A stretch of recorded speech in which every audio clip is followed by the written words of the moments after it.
நேயர்கள் அனைவருக்கும் வணக்கம். இது மகேந்திரன் குளோபல் டிவியில் இருந்து நாம் இன்று காணப்போவது ஒரு இசையமைப்பாளரை பற்றி. அந்த இசையமைப்பாளர் தான் தென்னகத்திற்கு, அதாவது தென்னிந்தியாவிற்கு டிஸ்கோ இசையை அறிமுகப்படுத்தினார் என்று கூறுகிறார்கள். யார் அந்த இசையமைப்பாளர்?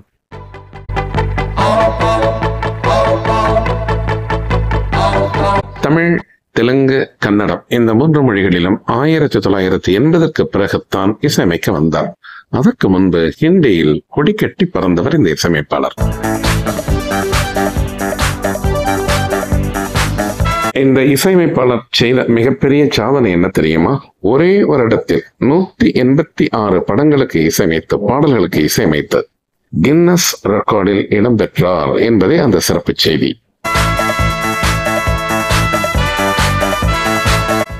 மேற்கு வங்காளத்தில் 1952 பிறந்தவர் இந்த இசையமைப்பாளர். அலகேஷ் அப்ரேஷ் லஹிரி என்பதுதான் இவரது இயற்பெயர். அப்படி சொன்னால் தமிழர்களுக்கு, அதாவது நமக்கு புரியாது. பப்பிலக்கரி என்றால் தான் அனைவரும் அறிவோம். ஆம் நேயர்களே, இவர் தமிழில் ஒரு 4-5 படங்களுக்குத்தான் இசையமைத்திருக்கின்றார். என்றாலும் அத்தனை பாடல்களும் சூப்பர் ஹிட். பப்பிலக்கரி அவர்கள் தமிழில் அறிமுகமான முதல் திரைப்படம் எது?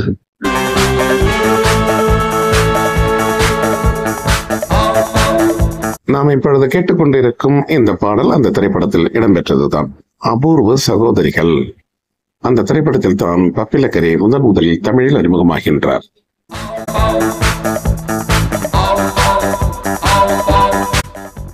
ஆயிரத்தி 1983 வெளியான திரைப்படம் தான் அபூர்வ சகோதரிகள்.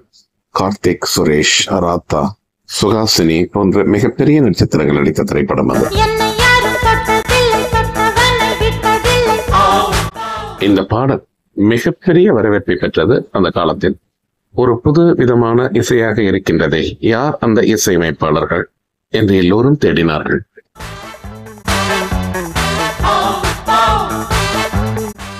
டிஸ்கோ நடனத்தை முதலில் அறிமுகப்படுத்தியது பப்பிலக்கரி தான் என்று சொன்னோம். அதற்கு முன்பே தமிழில் டிஸ்கோ நடனங்கள் வந்துவிட்டாலும் இந்த பாடல் மிகப்பெரிய ஒரு பேசும் பொருளானது.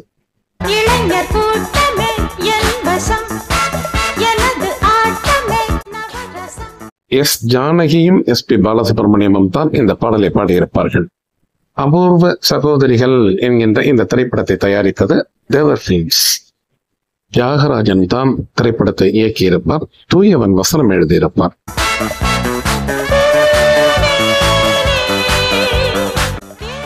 திரைப்படம் மிகப்பெரிய வெற்றி பெற்றது. அதற்கு காரணம் இசையும் ஒன்று என்று பல பத்திரிகைகள் விமர்சனம் எழுதின. அது சரி, பப்பிலக்கரி இந்த திரைப்படத்திற்கு எப்படி இசையமைக்க வந்தார் என்பதை பார்ப்போம்.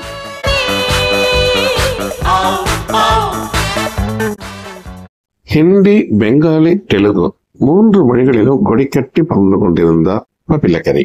கன்னடத்தில் ஒரு திரைப்படத்திற்கு இசையமைத்துக் கொண்டிருந்த பொழுது அவரை அணுகியது தேவர் ஃபிலிம்ஸ். தமிழில் வந்து இசையமைப்பதற்கு ஆரம்பத்தில் மறுத்தாராம் பப்பிலக்கரி.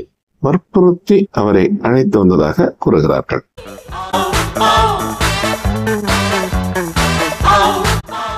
நிறைய இசையமைப்பாளர்கள் தமிழில் இருக்கின்றார்கள். நான் அங்கு வந்து என்ன செய்ய போகின்றேன் என்றாராம் பப்பிலக்கரி. தமிழில் தன்னுடைய முதல் திரைப்படத்திலேயே அனைத்து பாடல்களையும் புகழ் பெற வைத்தது மிகப்பெரிய சாதனை என்று கூறப்படுகிறது. அபூர்வ சகோதரிகள் என்கின்ற இதே திரைப்படத்தில் இவர் இசையமைத்த அடுத்த பாடலை பாருங்கள். அது இன்னும் அசத்தும் பாடல்.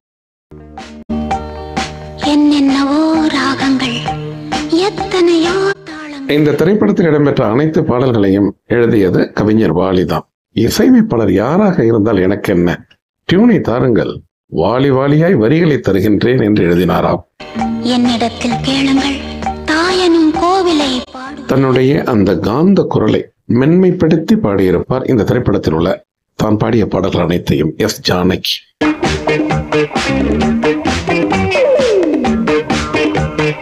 திரைப்படத்தில் நடித்தவர்கள் காஸ்டிங் என்ற பெயரை நான் முதலில் சொல்லும் பொழுது முக்கியமான நடிகைகளை விட்டுவிட்டேன். KR விஜயா நடித்திருப்பார். அதுபோல ஊர்வசி மிக முக்கியமான பாத்திரத்தில் நடித்திருப்பார் இந்த திரைப்படத்தில். அதுபோல ராதா, சுரேஷ், சுஹாசினி, கார்த்திக் போன்ற மிகப்பெரிய நட்சத்திரங்கள். நமக்கு செய்தி இங்கு பப்பிலக்கரி இசையமைப்பாளர் பப்பிலக்கரியை பற்றியது. அவருடைய இசையை பாருங்கள், ஒரு ஹிந்தி சாயல் தான் ஹிந்தி இசையமைப்பாளர். ஹிந்தியிலும் பெங்காலியிலும் இசையமைத்தவர் தானே. தமிழில் வினோதமாக இருந்தாலும் ரசிக்கத்தக்க வகையில் இருந்தது இவர் இசையமைத்த இந்த திரைப்படத்தில் இவர் இசையமைத்த பாடல்கள்.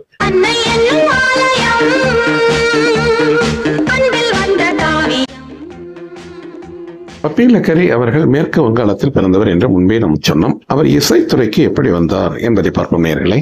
பப்பி லக்கரி அவர்களுடைய பெற்றோர்கள் இருவருமே பாடகர்கள். சங்கீத குடும்பத்தில் பிறந்தவர் தான் பப்பி லக்கரி. பப்பி லக்கரியினுடைய தந்தையின் பெயர் அபரேஷ், தாயாரினுடைய பெயர் பன்சூரி. வங்காள பிராமண குடும்பத்தைச் சேர்ந்தவர் தான் பப்பி லக்கரி. லஹிரி என்றாலே பிராமின் என்று அர்த்தமாம்.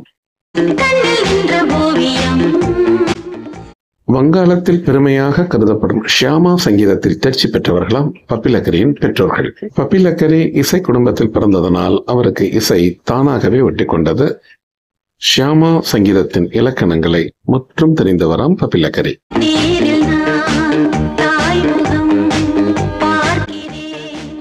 பங்களாதேஷ் பாகிஸ்தானில் இருந்து பிரிவதற்கு முன்னால் அவர் சிராஜ் கஞ்ச் என்ற ஊரில் தான் பப்பி லக்கரி பிறந்திருக்கின்றார். அதன் பிறகு அவர் இந்தியாவிற்கு குடிபெயர்ந்திருக்கின்றார். பப்பி லக்கரியினுடைய பெற்றோர்கள் அகில இந்திய வானொலி நிலையத்தில் நீண்ட நாட்கள் பணிபுரிந்திருக்கின்றார்கள். பப்பி லக்கரியினுடைய தாய் வழி மாமன் யார் என்றால் கிஷோர் குமார்.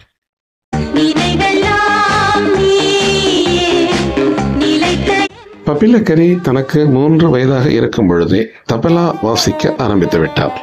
இவரது ஆர்வத்தை கண்டு தபலா பயிற்சி கொடுத்திருக்கின்றார்கள் இவரது பெற்றோர்கள். இன்றளவிலும் பப்பி லக்கரிக்கு மிகவும் பிடித்த வாத்தியம் எதுவென்றால் தபலா தான் என்று கூறப்படுகிறது.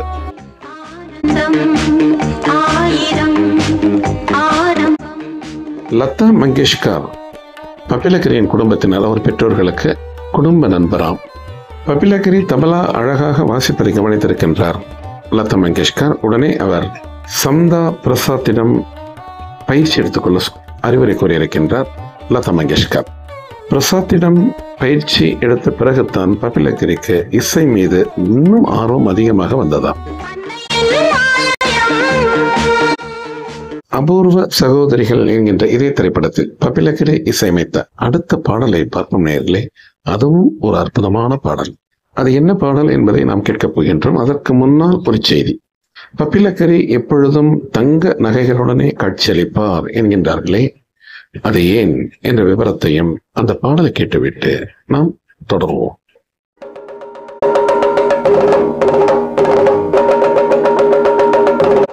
இந்த பாடலும் எஸ் ஜானகி பாடிய பாடல் தான்.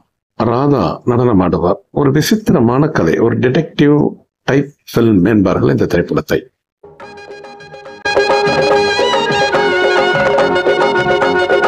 ஷெனாய் என்கின்ற இசைக்கருவி. வடக்கத்தியர்கள் அதிகமாக பயன்படுத்துவார்கள் இந்த இசைக்கருவியை. பார்ப்பதற்கு நாதஸ்வரம் போல் இருக்கும். நாதஸ்வரம் ஷெனாய் இரண்டுக்கும் ஒரு சப்தத்தின் தன்மைகள் மாறுபடுமாம்.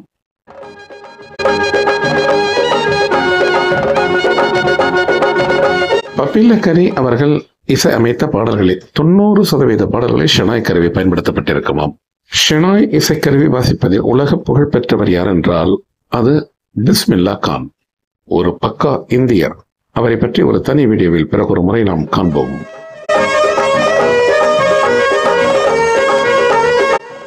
இந்த பாடல் தியேட்டரில் ரசிகர்களை ஆட்டம் போட வைத்ததாக அந்த காலத்து ரசிகர்கள் கூறுகிறார்கள். அது என்ன அப்படி ஒரு பிரமாதமான பாடலா?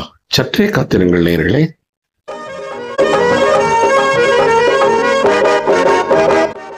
கவிஞர் வாலி எழுதிய பாடல் தான். சற்று சிரமப்பட்டாராம் சில இடங்களுக்கு, அதை மாற்றி அமைத்தாராம் பப்பி லக்கரி. எஸ் ஜானகியின் காந்த குரலுக்கு மற்றொரு பாடல்.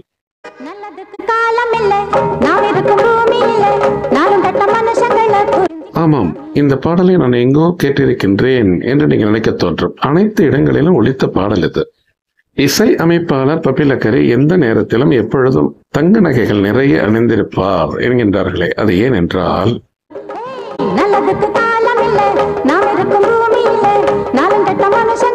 எல்விஸ் பிரஸ்லி என்ற ஒரு மேற்கத்திய இசைக்கலைஞர் இருக்கின்றார். அவர் ஒரு நடிகரும் கூட. அவர்தான் பப்பி லக்கரியின் ரோல் மாடலாம். எல்விஸ் பிரஸ்லி எந்த நேரத்திலும் நகை அணிந்திருப்பாராம். மேலும் அவரது இசைத்தான் பப்பி லக்கரிக்கு மிகவும் பிடிக்குமாம். இளம் பிராயத்திலிருந்தே சற்றேறக்குறைய அவரை போலவே ஒரு தோற்றத்தை ஏற்படுத்திக் கொண்டாராம் பப்பி லக்கரி.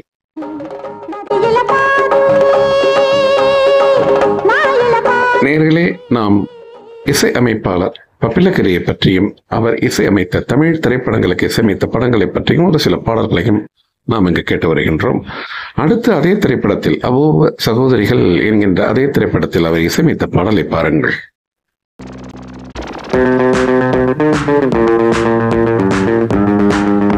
இந்த திரைப்படம் வெளிவந்த பொழுது இந்த பாடல்களை கேட்ட ரசிகர்கள் எல்லா பாடல்களும் ஒரே மாதிரி போல் உள்ளதே என்று ஒரு விமர்சனம் எழுந்ததாம். இது குறித்து சினிமா இசைக்கலைஞர்கள் வட்டாரத்தில் நாம் கேட்ட பொழுது அவர்கள் சொன்ன பதில்,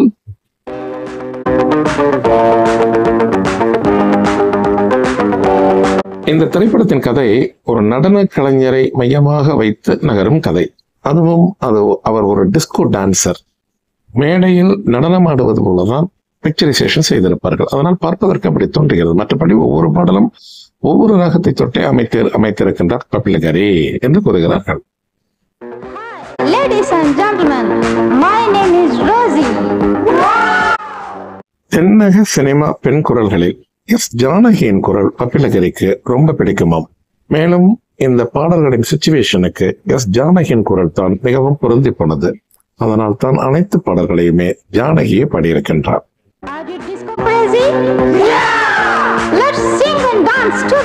நேயர்களே, இந்த பாடலை நாம் கேட்டுக்கொண்டே பப்பிலக்கரி அவர்களுடைய இசை பயணத்தை சற்று பார்ப்போம்.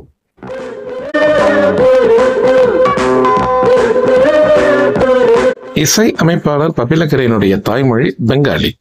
அவர் முதலில் இசையமைத்த திரைப்படமும் ஒரு வங்காள திரைப்படத்திற்குத்தான். 1969 தாது என்கின்ற படம் தான் பப்பிலக்கரி இசையமைத்த முதல் படம். அந்த திரைப்படத்தில் லதா மங்கேஷ்கர் பாடிய பாடல் தான் இவருடைய முதல் கம்போசிங் என கூறப்படுகிறது.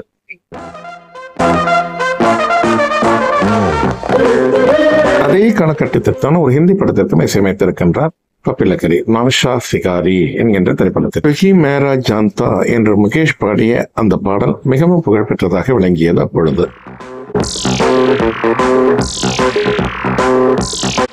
1975 இருந்து 80 வரை சில குறிப்பிட்ட படங்களுக்கு மட்டுமே இசையமைத்திருந்தாலும் 80க்கு பிறகு படு பிஸியாகிவிட்டார் பப்பிலக்கரி. நிறைய படங்கள்.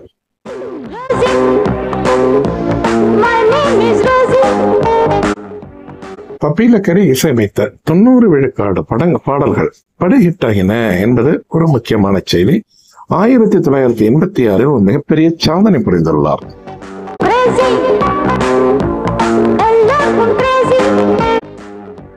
ஒரே ஆண்டில் 180 பாடல்களை கம்போஸ் செய்திருக்கின்றார் என்று கின்னஸ் ரெக்கார்டில் இவருடைய பெயர் பதிவு செய்யப்பட்டுள்ளது.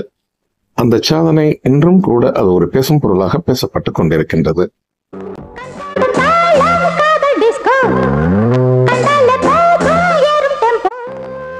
நேயர்களே, பப்பிலக்கரி தமிழ் திரைப்படங்களுக்கு இசையமைத்த பாடல்களையும் அந்த குறிப்புகளையும் அவருடைய வாழ்க்கை பயணத்தையும் அவருடைய இசை பயணத்தையும் காண்கின்றோம். அடுத்து அதே அபூர்வ சகோதரிகள் என்கின்ற திரைப்படத்தில் இடம்பெற்ற மற்றொரு பாடலையும் பாருங்கள்.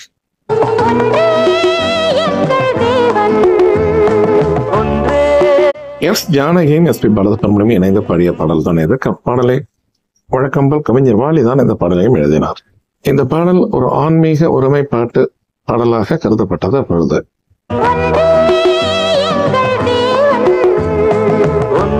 இசை அமைப்பாளர் பப்பிலக்கரி அவர்கள் அபூர்வ சகோதரிகள் என்கின்ற இந்த திரைப்படத்தை தொடர்ந்து அடுத்தடுத்த தமிழ் திரைப்படங்களுக்கு என்னென்ன திரைப்படங்களுக்கு இசையமைத்திருக்கின்றார் என்பதையும் அதில் சிறந்த பாடல்களையும் நாம் இப்பொழுது பார்ப்போம். ஒரு ஃபர்ஸ்ட் கிளாஸ் பிக்சர் 1985 வந்து அனைவரின் புருவத்தை உயர்த்த வைத்த படம்.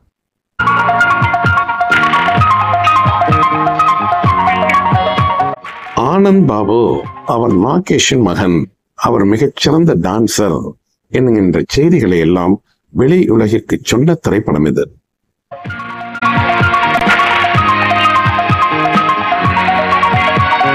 திரைப்படம் பாடும் வானம் பாடி 1985 பிப்ரவரி 24 ரிலீஸ் ஆகின்றது. இந்த திரைப்படம் ஒரு நடன கலைஞர், அவர் தான் கதாநாயகன், அதுதான் ஆனந்த் பாபு. அவரை சுற்றியே இந்த படம் நகரும். மிக அற்புதமான கதை.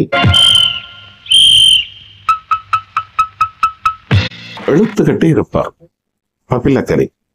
இவருக்கு இணை, அதாவது துணை இசையமைப்பாளர் சங்கர் கணேஷ். இருவரும் பப்பி லக்கரி அவர்களின் இசைக்கு தமிழ் கிராமர் தேவைப்படுகிறது. அதனால் சங்கர் கணேஷை இணை இசைக்குமாராக இதில் வைத்துக் கொள்ளலாம் என்று தயாரிப்பு நிர்வாகம் முடிவெடுத்து அவரை துணை இசையமைப்பாளராக நியமித்தது.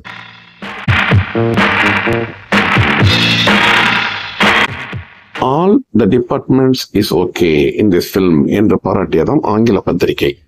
ஹிந்தியிலிருந்து இது தமிழுக்கு ரீமேக் செய்யப்பட்ட படமாக இருந்தாலும் தமிழில் தான் சிறப்பாக இருந்தது என்று வட இந்தியர்களே கூறினார்களாம்.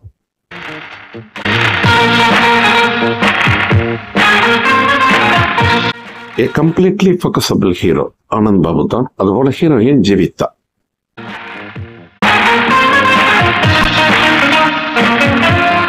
ஹிந்தியிலிருந்து தமிழுக்கு மொழிமாற்றம் செய்யப்படும் பொழுது, அதாவது ரீமேக் செய்யும் பொழுது நிறைய கதை அம்சங்களை எல்லாம் கூட மாற்றினார்களாம்.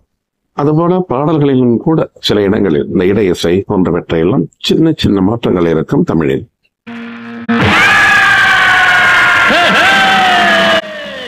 தமிழில் இந்த பாடலை பாடியது சாட்சாத் எஸ்பிபி தான். மிகவும் அனுபவித்து ரசித்து ருசித்து பாடியிருப்பார் இந்த பாடலை.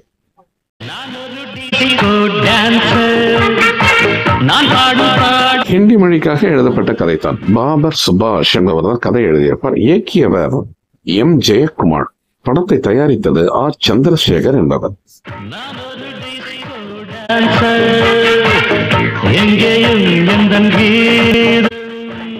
நிறைய நட்சத்திர பட்டாளங்கள் இந்த திரைப்படத்தில். ஆனந்த் பாபு, ஜீவிதா, நாகேஷ், ராஜீவ், நித்யா, செந்தாமரை, நிழல்கள் ரவி போன்ற மிகப்பெரிய நட்சத்திரங்கள். இந்த திரைப்படத்திற்கு பிரதானமான இசையமைப்பாளர் பப்பி லக்கரியாக இருந்தாலும் கூட சங்கர் கணேஷை அவருடன் இணைத்ததனால் தான் இந்த திரைப்படத்தில் உள்ள பாடல்களை தமிழ் வாசனை அடித்தது என்றெல்லாம் விமர்சனங்கள் எழுதியிருந்தன பிரபல வார ஏடுகள் அந்த காலத்தில். பப்பி லக்கரி அவர்கள் சங்கர் கணேஷ் ஆகிய இரட்டையருடன் இணைந்து இசையமைத்த இந்த திரைப்படத்தில் உள்ள அனைத்து பாடல்களும் ஹிட் தானா என்று கேட்டால் சற்றே குறைய. அடுத்த பாடலை பார்ப்போம் வாருங்கள்.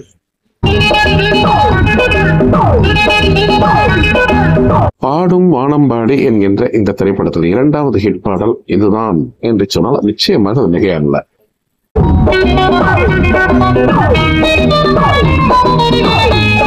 பப்பி லக்கரி இசையமைத்த டிஸ்கோ பாடல்கள் வரிசையில் முதல் தர வரிசையில் வரும் பாடல் இந்த பாடல்.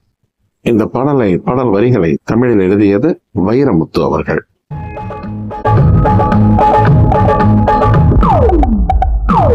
உத்வேகமான வரிகள், வார்த்தைகளை தேடி கண்டுபிடித்து டியூனுக்காக நிரப்பியிருப்பார் வைரமுத்து.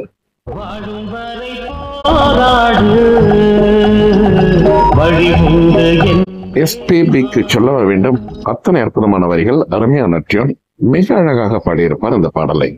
நிறைய நெளிவு சொலிவுகள் அத்தனையும் சமாளித்து பாடியிருப்பார் எஸ்பிபி. ராகேஷ் ஒரு நகைச்சுவை நடிகர் மாத்திரமல்ல, அவர் மிகப்பெரிய டான்சர் என்பதையும் நிரூபித்திருப்பார் இந்த பாடலில். மிக முக்கியமான ஒரு பாத்திரத்தை தந்திருப்பார்கள் நாகேஷுக்கு இந்த திரைப்படத்தில். பாடும் வானம்பாடி என்கின்ற இந்த திரைப்படத்தில் பப்பி லக்கரி இசையமைத்த மற்றும் ஒரு பாடலை பார்ப்போம் நேர்களே.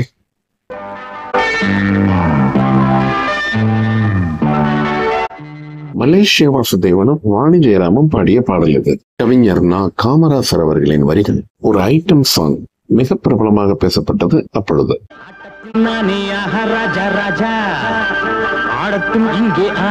இந்த பாடலை நீக்கிவிடலாம் என்று தான் முடிவெடுத்தார்களாம். முதலில் படத்தின் கதையில் தொய்வு விழுந்துவிடும் என்பதனால் இந்த பாடலை பிறகு சேர்த்தார்களாம்.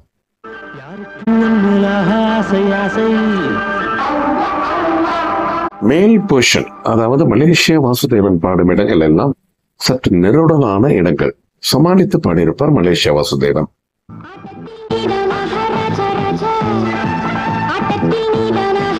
எந்த மாதிரியான பாடல்களை தந்தாலும் நான் மிகவும் அழகாக பாடுவேன் என்பதை நிரூபித்திருப்பார் வாணி ஜெயராம்.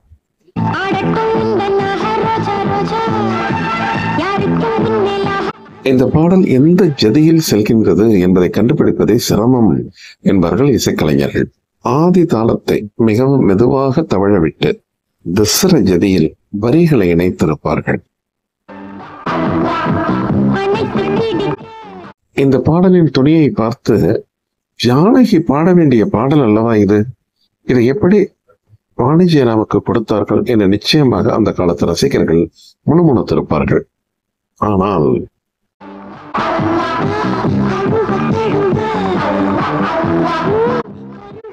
அத்தனை அற்புதமாக பாடியிருப்பார் வாணி ஜெயராம் இந்த பாடலை. இன்னும் சொல்ல போனால் அவர் குரலுக்காகவே இந்த பாடல் ஜெயித்தது.